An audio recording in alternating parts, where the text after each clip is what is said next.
Buenos dias, Henry Mom here, the Bentorni from Zamboanga City, and it's another day of Henry Kids Bento Baon made personalized, fun, and nutritious.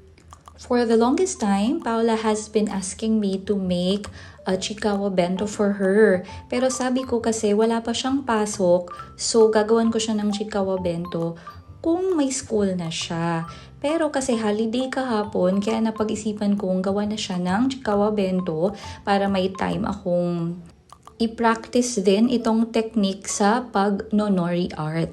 Isa ito sa mga gusto kong matutunan gawin sa pagbebento, yung mag-nori art. Kasi yung alam ko lang gawin, mag-mold ng rice, tapos lagyan ng outline, or minsan walang outline yung rice. Kaya first time kong gawin itong klaseng technique ng bento design nori art, thanks to the encouragement of a lot of bento moms. Kasama na doon sina Bento Beth, sina Mami Aya, Mami Dani, and si Mami Abigail Howe.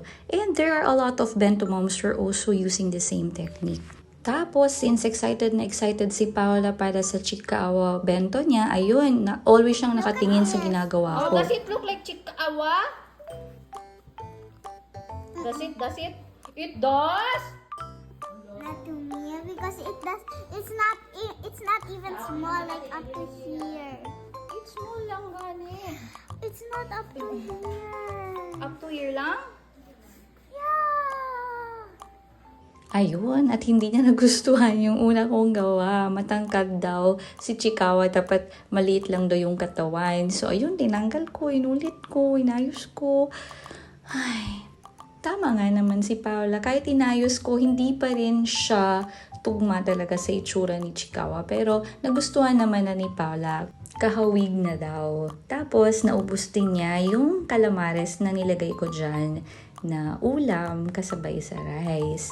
Kaya naman siguro pasado na ang first time nori art ko kay Paula. Yun ang importante eh. Oh, this Chikawa is for you. Can I see? Ayun na nga, at titingnan daw niya ulit kung tama na ba yung ginawa kong katawan ni Chikawa. Is that me? Is that mine? You will eat it? Is that mine? Yes. Oh, Pasado na daw, happy na ang aking bossing na maliit.